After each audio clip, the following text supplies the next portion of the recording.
JTBC 드라마 에스콰이어도 이제 끝을 향해 달려가고 있는데요.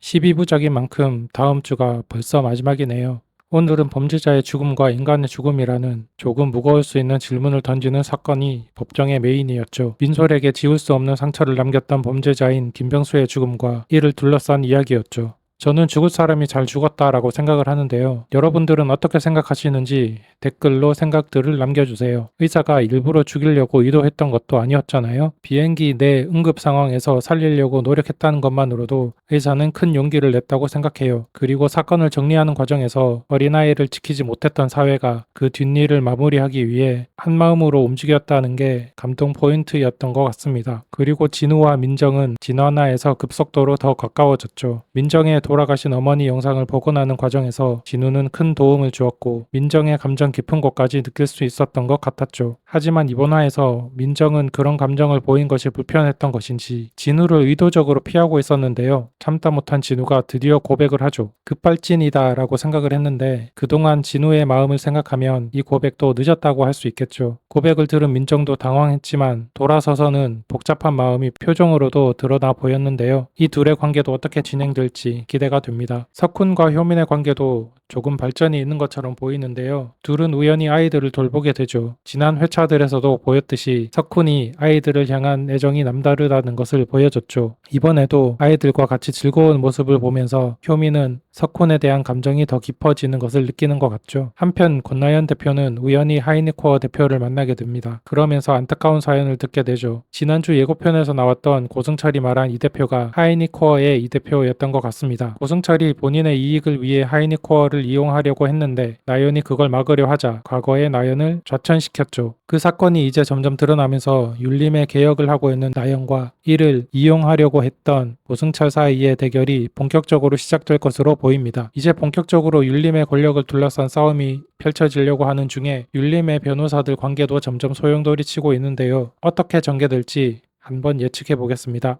그가 들고 있던 서류 한 장은 단순한 종이 쪼가리가 아니라 법무법인 율림 전체를 집어삼킬 수도 있는 과거의 망령 그 자체였습니다. 권나연 대표의 사무실, 바깥의 소음이 완벽하게 차단된 그 고요한 공간 속에서 석훈은 숨막히는 침묵을 깨고 입을 열었습니다. 하이니코어 청산 과정에서 누락된 작은 흐름입니다. 대표님을 자천시켰던 바로 그 사건이죠. 나연은 마른 침을 삼키며 석훈이 내민 자료로 시선을 고정했습니다. 10년이라는 시간에 먼지가 뽀얗게 쌓여있을 법한 사건이지만 서류 위 인쇄된 글자들은 마치 어제 찍어낸 듯 선명하게 그녀의 망막을 파고들었죠. 이건 단순한 복수가 아니었습니다. 율림의 심장부, 그 가장 깊숙한 곳에서부터 썩어 들어가고 있는 환부를 도려내기 위한 아주 위험하고 거대한 수술의 시작을 알리는 신호탄이었습니다. 그리고 그 중심에는 율림의 살아있는 신화이자 가장 높은 곳에 군림하고 있는 이름, 고승철이었습니다. 석훈은 말이 없는 사람이었지만 그의 눈빛은 어떤 웅변보다도 많은 것을 이야기하고 있었어요. 나연은 그 눈빛에서 자신과 같은 종류의 분노와 결의를 읽었습니다.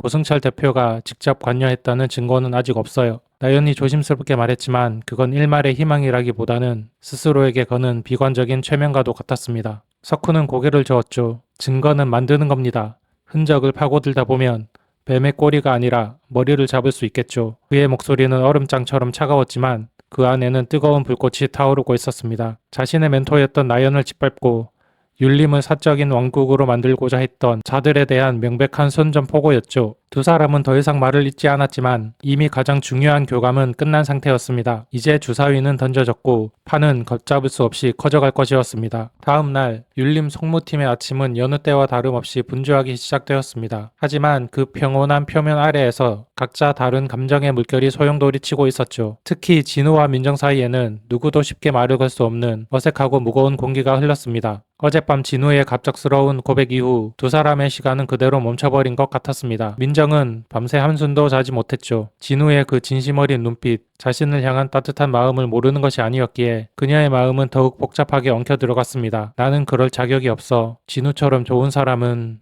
나 같은 상처투성이를 만나면 안 돼. 홀어머니 밑에서 외롭게 자라며 사랑받는 법을 잊었고 최악의 남자를 만나 스스로를 사랑하는 법마저 송두리째 내던져야 했던 자신의 과거의 상처가 또다시 그녀의 발목을 붙잡고 있었습니다. 진우는 애써 태어난 척 업무에 몰두하려 했지만 자꾸만 민정에게로 향하는 시선을 막을 수는 없었습니다. 삼남 삼녀의 막내로 태어나 사랑을 주는 것에도 사랑을 받는 것에도 익숙했던 그에게 민정의 거절은 단순한 시련 이상의 상처였습니다. 그는 민정의 아픔을 어렴풋이 짐작하고 있었고 그래서 더 조심스러웠습니다. 그녀가 자신을 밀어내는 이유가 자신에 대한 감정이 없어서가 아니라 그녀 자신을 지키기 위한 방어 기제라는 것을 알고 있기 때문이죠. 민정 변호사님, 이 자료 검토 좀 부탁드립니다. 진우는 최대한 사무적인 목소리로 그녀에게 다가갔습니다. 민정은 화들짝 놀라며 그를 쳐다봤고 두 사람의 눈이 허공에서 부딪혔습니다. 그 짧은 순간 민정의 흔들리는 눈동자 속에서 진우는 미안함과 슬픔 그리고 작은 희망의 불씨를 동시에 발견했습니다. 그는 아무 말 없이 자료를 건네고 자리로 돌아왔지만 등 뒤로 느껴지는 민정의 시선에 심장이 저릿하게 아파왔습니다. 한편 효민은 아침부터 평소보다 더 들뜬 기분으로 출근했습니다. 어제 호연의 동생을 돌보며 보았던 석훈의 모습이 자꾸만 눈앞에 아른거렸기 때문입니다. 늘 칼날처럼 예리하고 감정 없는 로봇 같았던 그가 아이들 앞에서는 그렇게 환하게 웃는 모습을 효민에게 엄청난 충격이자 새로운 발견이었습니다. 그 미소 하나가 석훈이라는 사람의 가장 깊은 내면을 엿본 것 같은 착각을 불러일으켰고 효민의 마음속에서 존경과 호기심으로만 존재했던 감정의 씨앗에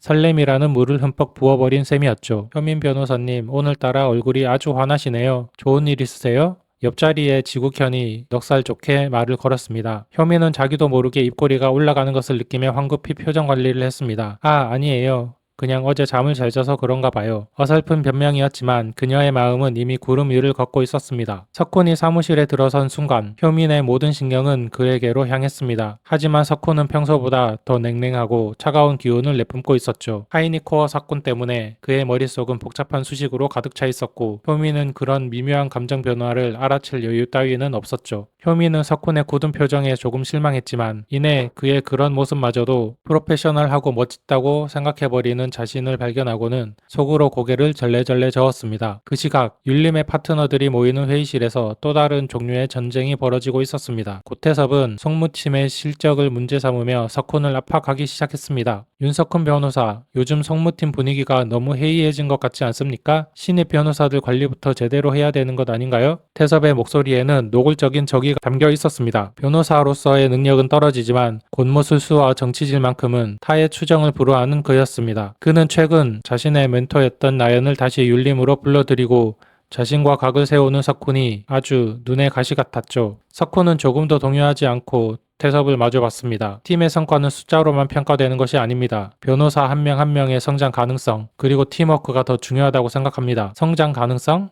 뜬구름 잡는 소리 하고 있네. 여기는 학교가 아니라 비즈니스를 하는 곳입니다. 당장 눈에 보이는 이익을 가져오지 못하는 팀장은 자격이 없는 거죠. 희철까지 거들고 나서자 회의실 분위기는 험악해졌습니다. 이 모든 상황을 조용히 지켜보던 율성 대표가 나지막히 입을 열었습니다. 두 분 다 그만하시죠. 성무팀의 일은 윤 변호사가 알아서 할 겁니다. 고 변호사께서는 기업팀 미래나 더 신경 쓰는 게 어떻겠습니까? 율림의 창립 멤버이자 따뜻한 인품으로 후배들의 존경을 받는 율성 대표의 한마디에 태섭은 더 이상 말을 잇지 못하고 입술을 깨물었습니다. 하지만 그의 눈빛은 두고 보자 말하고 있었죠. 회의가 끝나고 자신의 팀으로 돌아온 석훈의 표정은 그 어느 때보다도 굳어 있었습니다. 그는 성무팀원 전체를 회의실로 불러 모았습니다. 팀원들은 갑작스러운 호출에 긴장한 기색이 역력했죠. 석훈은 아무 말 없이 한참 동안 팀원들을 둘러보았습니다. 그의 시선은 신입 변호사인 효민, 호연, 상철, 국현을 지나 헛서 변호사인 진우에게까지 닿았습니다. 마침내 그가 입을 열었죠. 지금부터 우리가 맡을 사건은 어쩌면 율림의 명운을 흔들 수도 있는 일입니다. 그의 말에 회의실의 공기는 순식간에 얼어붙었습니다. 석훈은 하이니코어 사건의 개요를 간략하게 설명하기 시작했습니다. 물론 고승철 대표와의 연관성이나 나연 대표와의 과거사 같은 민감한 부분은 철저히 배제 한 채 공소시효가 얼마 남지 않은 금융사건의 기록을 재검토하는 업무라고만 말했죠. 10년 전 자료라 양이 방대하고 대부분이 수기로 작성되어 있습니다. 오늘부턴